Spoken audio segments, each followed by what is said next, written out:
told we're here at 3. It's after 10 past. He is in, isn't he? One of the big boys wants to see you. He always pulls the same trick. Sends for you at 3 and sees you at 3:15.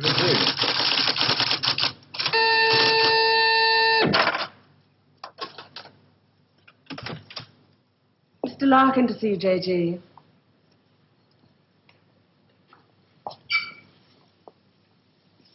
I'm sorry to have kept you. Sit down, Mr. Larkin. Thank you. You smoke these things? King of Kings, sir. Yes. Very surprised we got you to come here, Mr. Larkin. Well, I couldn't see what the CWNS would want with me. Still can't. Do you know anything about us? Oh, I heard 1 or 2 things when I was working with the BBC. What did you hear? CWNS set up midway between the government and the TV companies.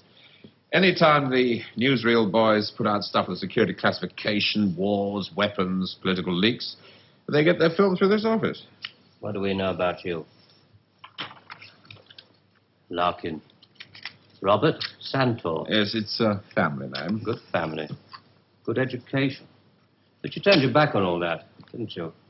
Tried a little bit of everything. 1955, you wrote some plays for the BBC, then worked for them as a story editor.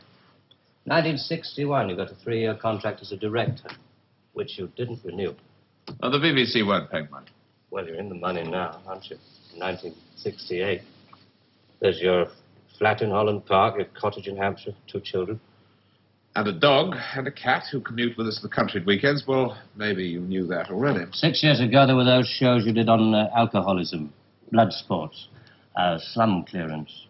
People called you bright, very bright. There were other words they used. Hard-hitting, vital. Now you do only 4 shows a year.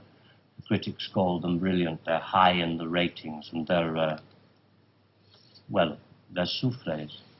Little soft in the center. Don't think I'm complaining. Oh, you can complain if you want to. Just call it a friendly professional interest. I'd like to know what happened to alcoholism and blood sports. Call it reaching the age of 35. Call it school fees, 2 fixed addresses. Call it joining the establishment. Call it being a socialist for 15 years in a country that'll never be socialist. Good. There's your wife, Rachel. You married the girl next door. Your 2 children, Rebecca and Daniel, nice little family. 3 years ago, you got yourself a girlfriend. It was serious. Where the hell did you get that found? Just tell me where it stops. Lasted for 18 months. Your wife never knew about it, even when you nearly decided to leave her. Who are you? It's the initials JG, that's all I know. Never met you before in all my life. July the 25th, 1966. You finally decided to break it off with this woman. You said you loved her. You said you loved your children. It was 2 against 1. You had to add it up like that. Sorry, your cigar. Burning my desk.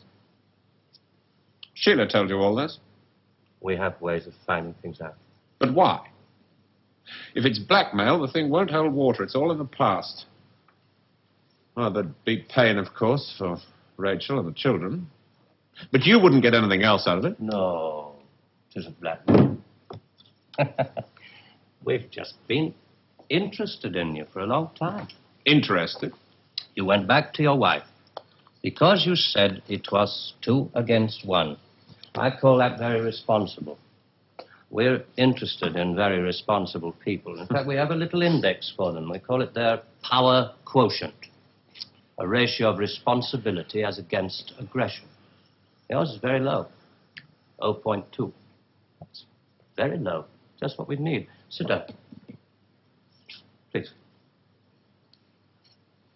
I'm sorry, the language must seem rather strange at first, but we take it very seriously. Just to show you how seriously, I'm going to tell you how we checked up on you. We call these things surgical transmitters. One was fitted inside you when you went into the Charing Cross Hospital 3 years ago. Appendix, wasn't it? Transmitter? Are you trying to tell me that you listen to every word I say? A machine does. untouched by human hand. There's a little gadget in these things that ties up with the pulse rate. Puts a bleep onto anything that you're excited about saying. British. Power quotient, surgical transmitters, high-speed tape. It's Doctor Who. I'm for the real world, Jack. Good afternoon. I shall just have to give you an example. On July the 26th, 1966, you were talking to this girl, Sheila, about love. You said to her, I quote, "The kind of love I have for you, Sheila, well, it's bed love and it's more. It's staying in bed till 6 p.m. and saying I can't go to the office today. It's eating breakfast at twilight, laughing at leaves on the pavement." I don't believe there's any such thing as these surgical transmitters. You got Sheila to tell you all this, then you wrote it down the way I might have said it. You're a good guesser.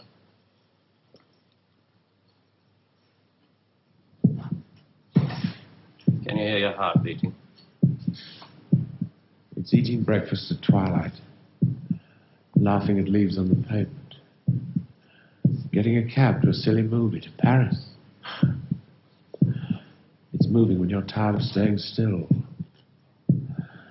And I've done it all before when I could do it with no ties. Now it'd just be irresponsible.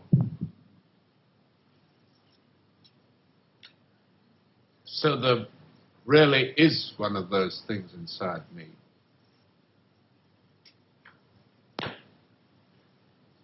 What do you want? We want people with low power quotients. We want them to work for us. Nothing more sinister than that. All this just to offer me a job. Special sort of job. The newspapers talk about the corridors of power, the power elite. Let's just say we'd like you to join the club. Oh. There's a vacancy in our newsreel department. We'd like you to help plan the news for 1973. Come again? Plan the news for 1973.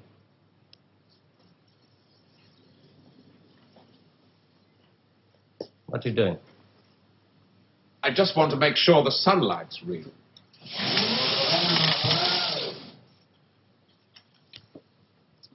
I always tell people, news is the most highly developed form of fiction. The most difficult. Come on. I just want to show you something.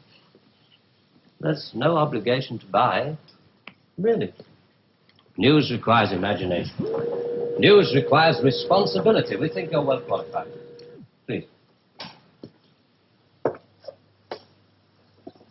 Double A security, sprinkler systems and other services do not operate beyond this point.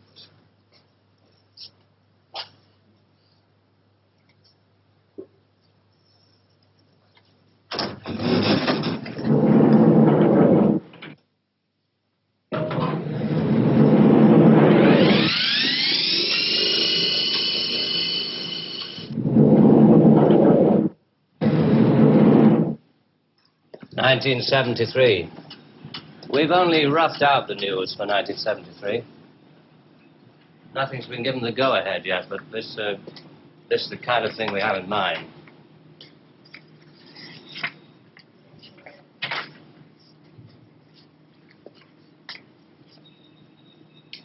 Come.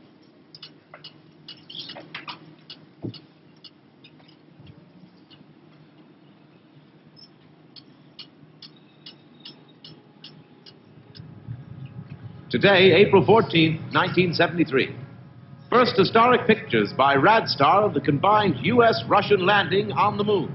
Shown here are Majors Webb and Mikhailovich taking their first steps into the unknown, firing their retro rockets to land their spacecraft on the dust-covered surface.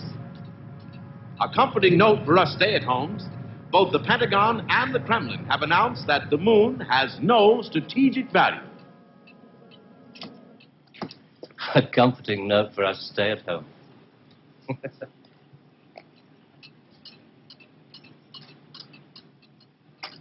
I can't show you any film on this next model. We haven't photographed it yet. But this is the way it will sound. June the 22nd, 1973. The State Department releases film of the ultimate weapon, codenamed Icarus. This satellite is equipped with a solid reactor. In layman's terms, it can freeze air solid, stopping all missiles, killing all forms of life. Icarus orbits at the same speed as the Earth, can hang in position over every major city that threatens the peace-loving nations. Rather proud of this one. Come on.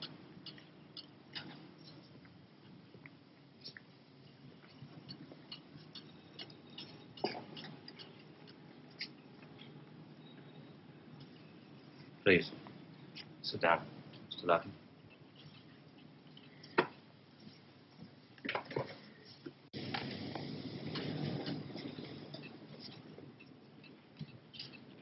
September the 5th, 1973. The new phase in global warfare. War by example. At 4:32 our time, China took out the remote Indian border village of Bandar, unprotected by the Icarus network. After the first 2 5-megaton H-bombs had fallen, the 9-way hotline finally Switch had it off. effect. But This is going to happen in 1973. You're going to make this happen. No. We're going to make models much cheaper. Then we photograph the models. Fake newsreels. That's fake newsreels. For the past 10 years, people have been looking at our fake newsreels and listening to our fake commentaries. And they accept it for the truth. And you can do it. Stop 100 people in the street. How many of them have actually seen a missile or a satellite? They're just told they exist and they believe it. Yeah, you're getting there. I knew you would. Well, now the moon rocket and the satellite, that you can get away with. That's too remote for people to grasp. It's too far away. But this... I mean, you invented this village on the Indo-Chinese border. Well, somebody could check up. Very mountainous territory up there. There'll be no survivors in 1973. No rescue work. Radiation scare. Yes. You can do it. This could be the news for 1973. Not necessarily exactly like this. We only plan in detail 1 year ahead. Oh, you only plan 1 year ahead. Hey, tell me, what is the news item that's bothered you the most in the past year, 1967? Oh, well, it has to be the new American intercontinental ballistic missile, the Boy Wonder, doesn't it? Just the one I asked him to set up for you. The new ICBM, codename Boy Wonder, with a much talked about Mercury warhead. I haven't any special effects up here, but perhaps with the proper sound. Blast off. And Robert Larkin, television director, high IQ, 35 years old, is scared. Scared by nothing. It doesn't work. It's a scientific impossibility. The same goes for the much talked about Mercury warhead. Perspex. Well, if this rocket doesn't work, then the others... They have a fireworks party at Cape Kennedy almost every other day. Well, you didn't really believe there were all these things whizzing about up there, did you? Sputniks and rockets. Astronauts crossing their legs for 8 days. How long has this been going on? Since Hiroshima. And the H-bomb, you mean, that doesn't work either? Right. Dirty. Very, very dirty. What was your first reaction? Relief. Oh, yes. Yes, it has to be relief.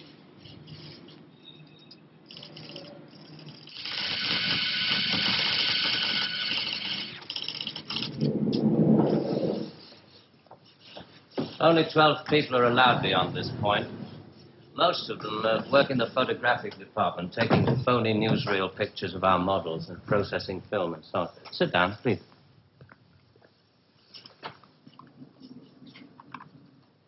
Ah, pretty pictures from our stills department. The boy wonder. Do you really think that missiles and satellites are mile out of country? No, not at all. I've only shown you the hard news. There are other things, much softer things we thought might interest you. Well? 1973, we thought it might be time for an anti-teenage movement. A long-awaited return to maturity. Sheriff. Perhaps even a religious revival. Oh, I see. You want me to arrange the grand opening of Ruislip Cathedral, 1st of October, 1973. Mark the date down in my 10-year diary. We are very serious about you. There are things about you we like very much. Qualities you have to offer. Qualities that we perhaps don't possess at the moment. That's great. Our file on you. I have to return to July the 25th, 1966, the day you broke it off with this girl, Sheila. You really did reveal rather a lot of yourself that day. But, of course, if you really mind... Help yourself. You said to her, it won't work, Sheila, and she said something, and then you said...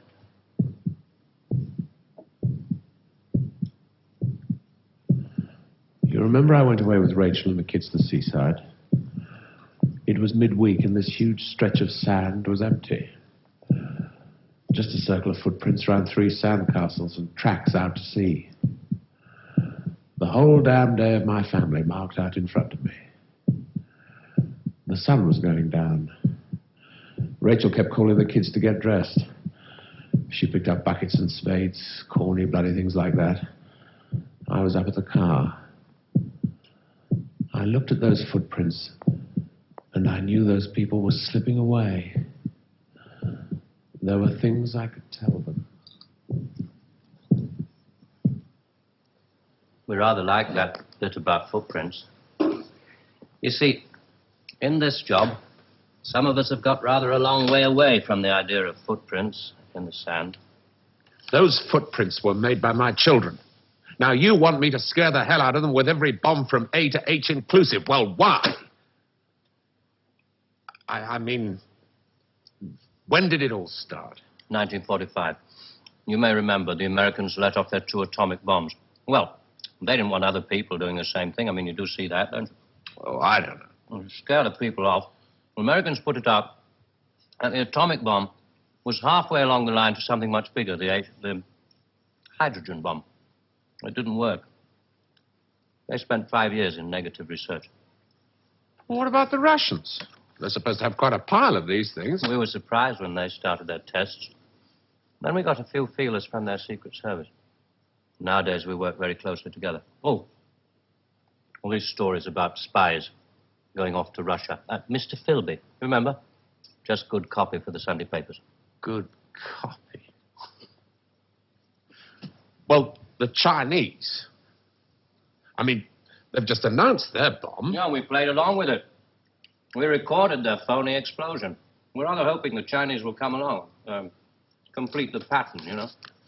In Vietnam, hundreds of people are being killed every week. Well, you can't do that with your models. No. And you can't kill people of bad habits in 2 generations. They like to carry rifles. They like to put lines on maps. And we let them because we control the situation. There's no danger of world war. Just a simple choice for everybody. Capitalism or communism. Strawberry or vanilla. It all adds up to the same thing now we've got rid of the big bangers. Well, how can you be sure that Johnson, Kosygin aren't working on other things? Poison gases, bacteria. Pathetic man of your intelligence. You don't want to destroy the world. Neither do I. What makes you think that presidents are different? Well, they've made some pretty good stabs at it in the past. There wasn't the right sort of control then. Nowadays we know better. Politicians are easy to control. The grosser mentality boys who like to be photographed getting in and out of Daimlers in Whitehall. They come right at the bottom of our organization. A few rungs up the ladder, there are the people in the top secret factories. Just those in a position to know they're making weapons that don't really work. There must come a time when somebody wants to use one of those weapons. I mean, somebody is standing there with a finger on the button. Well, that's the beauty of it. Nobody presses the button.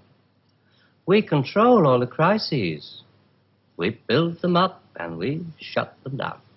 We. Again. Yeah, I'm coming to that. Near the top of the hierarchy, there are the economists, top civil servants, top brass in the military. Those men who are supposed to view the nuclear tests and so on. And above them, CWNS. Right at the top. Classified World News Service. Just who the hell are you? It's obvious, isn't it? Just a very few of the top people in communications in every major country in the world. Oh, you mean you run all these magazines? No, of course not. We just get them to take some of our copy every week. Television is much more important to us. All happens so quickly. You say you can put out what pictures you like on television. Doesn't anybody try to stop you? No, nobody wants to. 99.386% of the population wouldn't believe this conversation. And the rest are working for us. And they're the top minds, the really responsible people. They know they're guaranteeing the lives of their grandchildren the only foolproof way. Scaring the hell out of their grandchildren. Well, I won't buy it. You must admit there has to be some kind of control in this world of ours. Look at this. And remember that 1/4 of the world is starving. There are the full bellies and the empty bellies. Some of the empty bellies carry rifles. Well, we full bellies are getting a bit flabby. We're not very good with rifles anymore, so we've devised 2 ways to keep the empty bellies under control. One of them is this fictitious hydrogen bomb we've talked about. The other one is money. Enough money to fill some of the empty bellies and put a hopeful smile on the faces of the others. A great wall of money all around Britain. And it's no secret that the British economy is in trouble at the moment. So we have to put that right, too, to stay alive. We have to control the people in this country. Scare an ostrich, buries its head in the sand. You scare a hedgehog, it rolls itself up into a ball. When a woman's frightened, she goes out and buys herself a hat. You mean you scare us so that we'll buy more, so that money moves quicker, production moves up? We don't say scare when we talk about human beings. We say threaten them emotionally. And there are all sorts of ways of doing, not just the big ones like the hydrogen bomb. Overcrowd them a little with bad planning. Sell them too many motor cars. Anything to keep them a little bit removed from reality. Nowadays, people don't work for money. They work for the idea of money. They don't even love for love. They love for the idea of love. They only hate for the idea of hate. It took us 5 years to find a non-addictive drug, one we could pay off against the hard drugs. LSD. You marketed that? Oh, yes, of course. And for a very good reason. Some of these protest movements were getting a little bit too close to the mark. LSD gave them nice little hallucinations. Made them talk like 3-year-olds. Throw flowers at policemen. Shall we talk terms? You're not still going to ask me to work for you? I'm afraid I've had to put all this rather bluntly. You see, there wasn't really very much time. It must be rather a shock. Well, I mean, most people realize that the world is controlled from about 6 big cities. But it must be rather shocking to learn that a 1/6 of the world is controlled from this building. You mean you? Oh, no. I only rate an office on the 7th floor. There are 2 other offices above this one. And a giant computer system. Link number 4 in world control. A computer? And what's so remarkable about that? It's just a machine that can store a vast amount of information. A machine that knows too bloody much. Now you're being hysterical about it. Computer's very simple. You feed data into it. Anything from the Wall Street closing prices to the North Atlantic weather reports. And you get decisions. That machine's taken you over. It's just a machine. Extra hands for the people who know how to control it. Well, This one above us, it's square in a box. Yeah, I suppose you could call it square in a sort of a box. Do you know why I go away at weekends? To get away from people in boxes. They live in boxes. They get their thoughts, their problems, and their answers out of boxes. And I like to get away at weekends because they're not people anymore. Now, you know all about me. My cottage in Hampshire. But did you know that there's a line of trees that goes right up past the house, and the noise they make is like the sea? Did you know that I find it difficult to sleep in the country? And I like to go and stand in the garden before dawn, and I feel good because I know that my wife and my children are asleep inside. And I like to go out and walk past the wet hedgerows until I can see pasture land and the smoke from the cottages in the village. This may be all very well for one of your grassroots programs, but I'm afraid time is running out. I ought to tell you, we pay a great deal of money. We can afford to. We save such a lot on things like the national defense budget, so on. We would start you off at £250,000 a year. No. Rising to £1 million when you make the Ministry of Morality, which I know you will. Will you let me out of here? One little point. I should have told you about these surgical transmitters.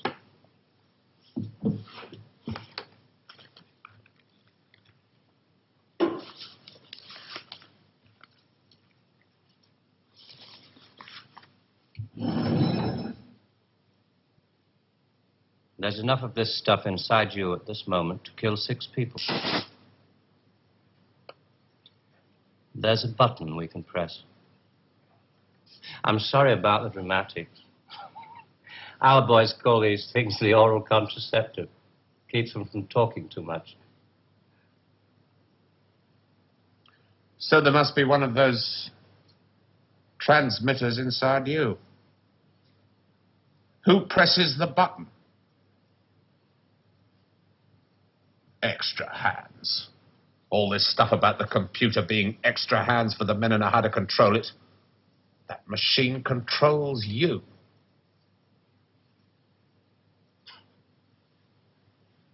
You start on Monday.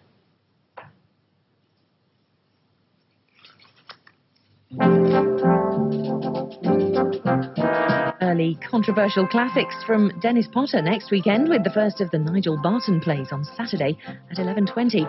But next tonight, Tony Palmer's very personal film looking at the relationship between pop music, youth culture, money and violence. All My Loving in a moment.